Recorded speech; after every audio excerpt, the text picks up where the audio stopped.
أعوذ بالله من الشيطان الرجيم. پناه وړم الله تعالی شړل شوي شیطان څخه. بسم الله الرحمن الرحيم. د الله په نوم چې ډېر زیات مهربان پوره رحم لرونکی دی. إنما يريد الشيطان أن يوقع بينكم العداوة والبغضاء في الخمر والميسر ويصدكم عن ذكر الله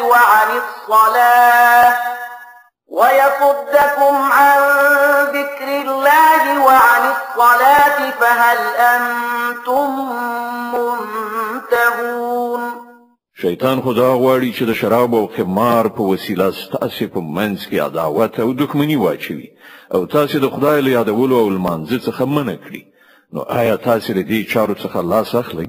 وأطيعوا الله وأطيعوا الرسول واحذروا فإن توليتم فاعلموا أنما على رسولنا البلاغ المبين.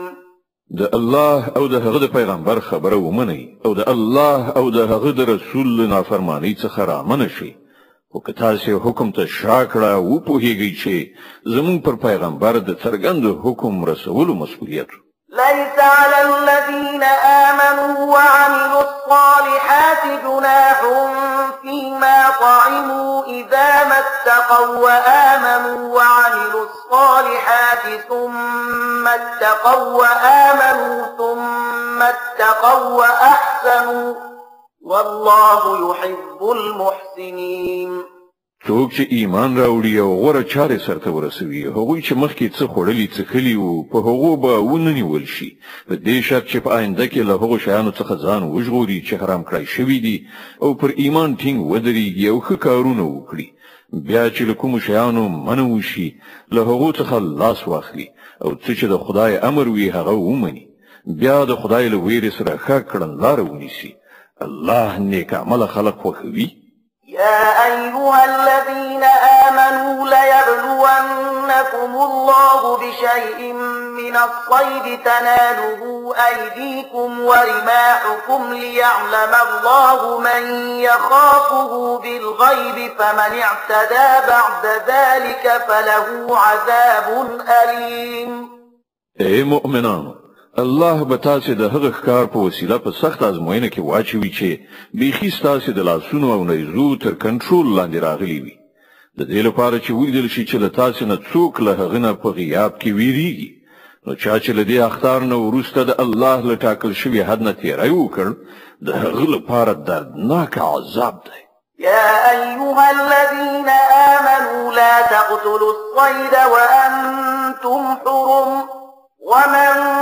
قتله منكم متعمدا فجزاء مثل ما قتل من النعم يحكم به ذوى عدل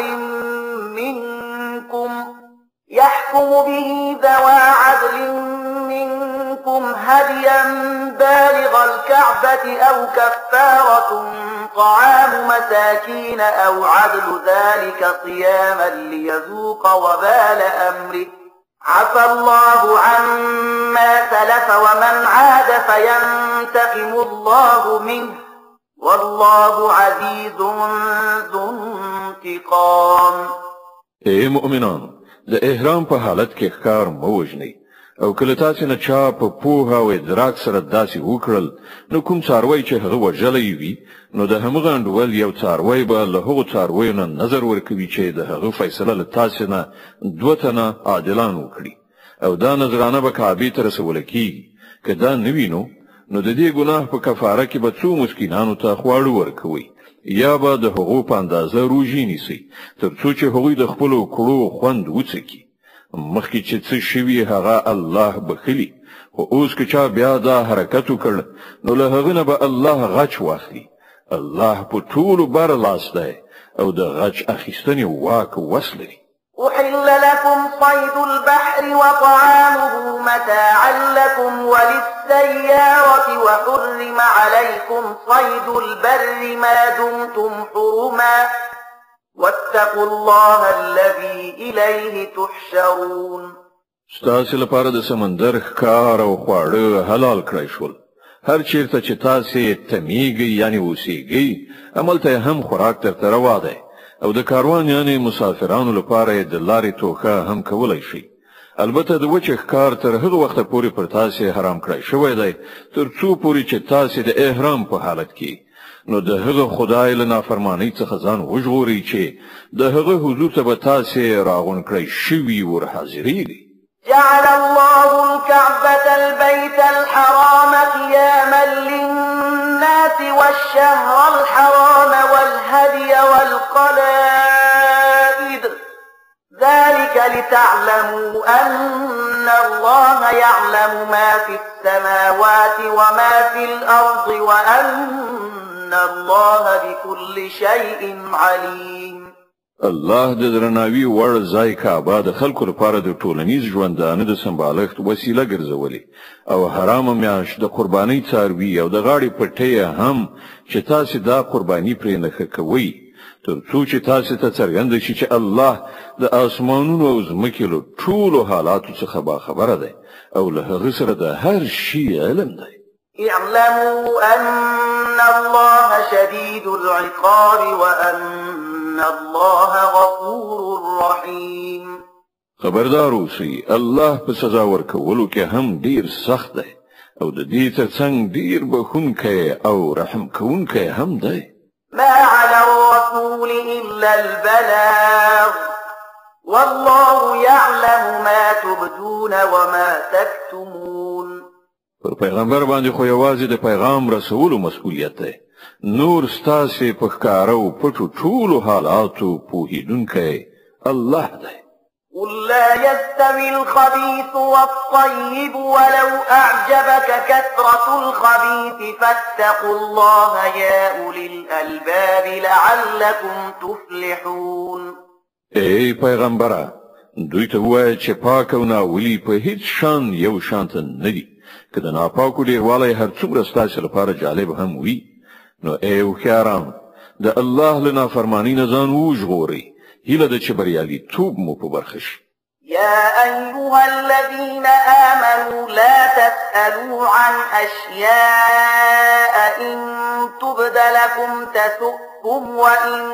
تسألوا عنها حين ينزل القرآن تبد لكم عفى الله عنها والله غفور حليم ای مؤمنان د داسې خبرو پوښتنه مکوئ چې که درته څرګنده کړای شي نو تاسو ته به ناوړوي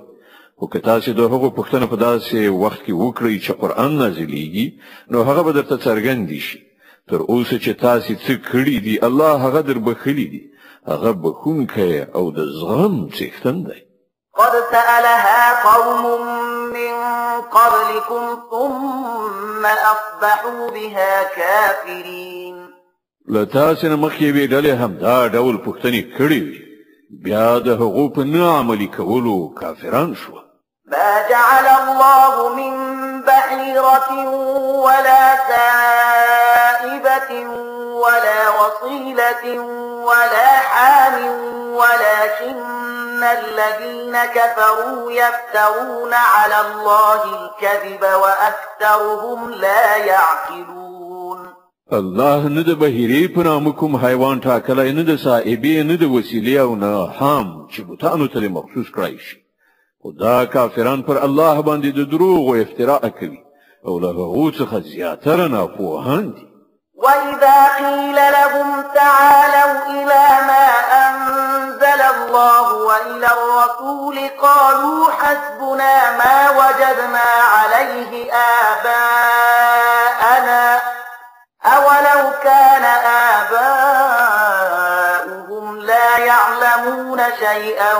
ولا يهتدون او کله چې هغه ته ویل کېږي چې د هغه قانون په لوري راشي چې الله نازل کړی دی او د پیغمبر خواته راشي نو هغوی په جواب کې وایي چې زموږ لپاره خو صرف هماغه کړنلاره بس ده چې پر هغې باندې موږ خپل پلرونه نیکونه میندلي دي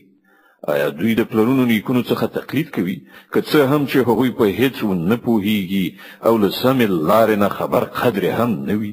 صدق الله العظیم